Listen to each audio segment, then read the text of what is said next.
Hello everyone, welcome back to my channel Sparkle English, where I help you improve your English skills. It is back to school season, so we are going to do a punctuation review and review 5 essential punctuation rules you must know when writing in English. Let's begin. The first rule is that you must end sentences with proper punctuation. And we end sentences with periods, question marks, or exclamation marks. The first rule is you must use a period to end your statement. For example, I am going to bed early tonight, period. This is a statement. It's a declarative sentence, so we must end it with a period. We are having spaghetti for dinner, period. Again, this is a statement, so make sure to end your sentences with one single period if it's a statement. If you're asking a question, you use a question mark. Would you like some coffee? Question mark. Did Tommy finish his homework? Question mark. And use an exclamation point or exclamation mark to show emphasis or strong emotion. I can't believe summer is over! Exclamation mark. My sister just got engaged! Exclamation mark. Be careful not to overdo it with exclamation marks, and they are more commonly used when you are texting your friends or writing an informal email or a piece of writing. It's not common to use exclamation marks in essays or in a formal letter. The next rule is that we use commas to separate elements. So commas are used to separate items in a list. We use commas after introductory phrases or before coordinating conjunctions when combining independent clauses. Let's first look at examples of how we use commas to separate items in a list. If we have a list of 3 or more items, we use commas in between these items. For example, you need to bring pencils, comma, pens, comma, paper, comma, and an eraser to school tomorrow. Note that this comma before and is called the Oxford comma, and this is a comma that's more typically used in North America. In England, they would omit this comma, so this comma is technically optional. If you are studying in university or high school or some other sort of language academy, make sure to ask what the school policy is on using the Oxford comma. We also use a comma before coordinating conjunctions when joining independent clauses. For example, we went shopping on Saturday, comma, and I played football on Sunday. Here we have 2 independent clauses. We went shopping on Saturday. That is a complete sentence all by itself. A coordinating conjunction is not strong enough to combine 2 independent clauses. We must have a comma before the coordinating conjunction. Here's another example. I studied for my exam, comma, but I still felt nervous. Once again, we have 2 independent clauses, so we must combine them with a comma plus a coordinating conjunction. If we did not have a subject in this second clause, I studied for my exam but still felt nervous, then we would not use a comma after exam because still felt nervous would not be an independent clause. But it is an independent clause because we have a subject and a predicate, and it makes sense by itself. We also use commas after introductory words, phrases, or clauses. For example, after school, comma, we went to the park. Although it was raining, comma, they decided to go hiking. So when we have an introductory word, phrase, or clause that introduces the independent clause, we use a comma after it. And before we go on to our next rule, if you want more help with your punctuation skills, make sure to order my 16 Basic Punctuation Rules ebook, which has over 50 pages full of the most important rules for you to know in English. There are also practice pages for each rule. You can order and download my ebook instantly by clicking on the link in the description below. The next rule is that we use apostrophes for possession and for forming contractions. So first, we use apostrophes to show possession. We also use apostrophes to form contractions.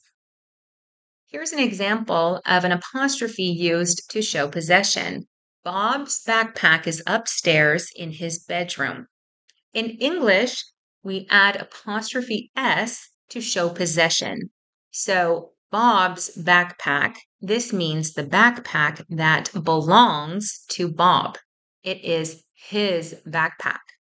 Now, there are many different apostrophe rules, so I do recommend you check out my other lessons for more details on how we use apostrophes, especially apostrophe S, but this is just an example. We also use apostrophes to form contractions, and this is where it can be difficult. For example, Bob's busy right now. He can't answer the phone. You can see here, Bob's is the same as this Bob's. However, in the second example, this apostrophe is not possessive.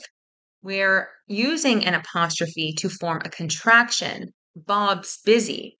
Bob's is a contraction for Bob is busy right now. The context is important in a sentence to determine if the apostrophe is used to show possession or to form a contraction. We also have an apostrophe here in the word can't, and this is a contraction for cannot. He can't answer the phone. Now let's talk about using quotation marks for direct speech. You'll see this a lot in novels. We use quotation marks to enclose direct speech or quotes. For example, did you finish your essay? The teacher asked. You can see that we have the quotation marks enclosing this direct question asked by the teacher. Did you finish your essay? And you can see that the question mark is inside of the closing quotation marks. I lost my new hat, my sister said. You can see here that we have a comma before the closing quotation mark. And that's because if we have a speech tag after the quote, we use a comma instead of a period if it is a statement. However, if the direct quote comes at the end of the speech tag, like in this third example, then you will finish it with a period. John said, comma, I'll meet you at 6 o'clock. Now, it's important to note that I am teaching you North American punctuation rules right now because in British English, they use single quotation marks. I will be doing a video soon on the difference between North American and British English, but this video follows North American punctuation rules. Now I want to talk about colons and semicolons. So we use a colon to introduce a list or explanation. And we use a semicolon to join two related independent clauses. Let's look at this first example. Mary packed everything she needed for the trip, colon, clothes, shoes, toiletries, and her camera. Now, it's important to note that before this colon, we have an independent clause, and that is why we use a colon to introduce this list after the independent clause. If this sentence said Mary packed clothes, shoes, toiletries, and her camera, we would not use a colon after packed. We're only using a colon after trip because Mary packed everything she needed for the trip is a complete sentence. It's an independent clause. And we use a semicolon to join two related independent clauses. For example, my aunt wants to go to Paris, semicolon. My uncle would rather go to Lisbon. Here we have two independent clauses that are closely related. So instead of putting a period here and making this into two separate sentences, we can just use a semicolon. It's important to note that the following word after the semicolon is not capitalized unless it's a proper noun. So now it's time for our quiz. There are 7 sentences in total, and you must correctly punctuate each sentence using the rules we have learned in this lesson. Let's begin. Number 1. I have 3 favorite hobbies: reading, swimming, and cooking. Number 2. My mother loves baking, but I prefer cooking. Number 3. After the meeting, we went out for lunch. Number 4. Paul was really tired, so he went to bed early. Number 5. When the bell rang, everyone rushed out of the classroom. Number 6. How are you doing today? And finally, number 7. Please clean your room before dinner, my dad said.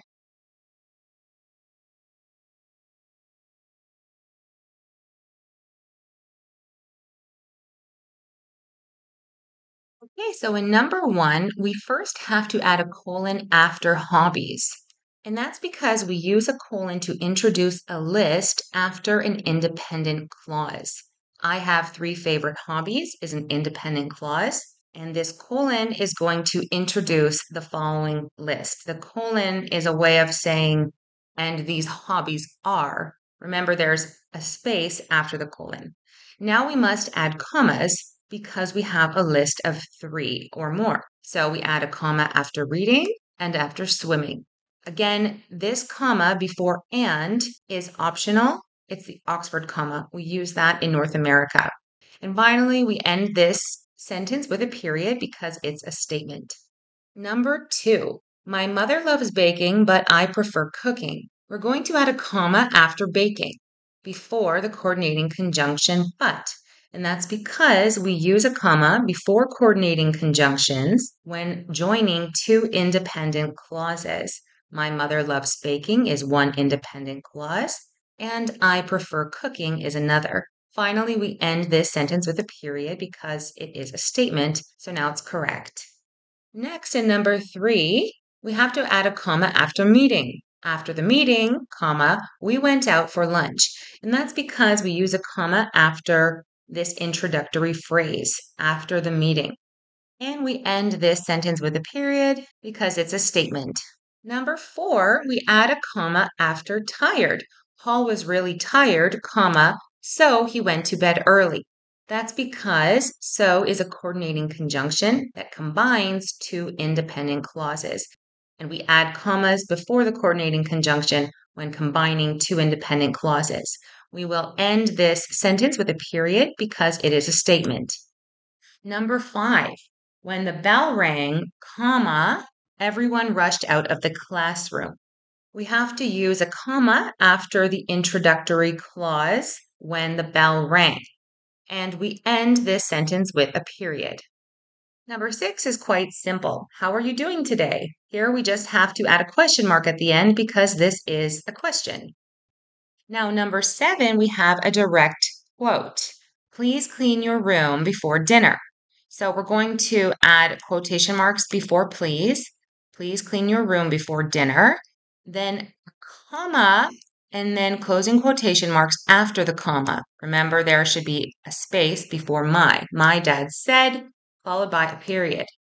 When we have a speech tag after the quote, we do not use a period before the quotation marks because my dad said is a part of this sentence. So please clean your room before dinner, my dad said. Opening quotation marks, closing quotation marks, and the comma before the closing quotation marks. Okay, so let me know in the comment section how many you got correct out of 7. If you want more help with any of these punctuation rules, I have individual lessons on each of these rules. And once again, make sure to order my 16 Basic Punctuation Rules ebook to help you out even more with your punctuation skills. Thanks for watching, and I'll see you all in my next lesson.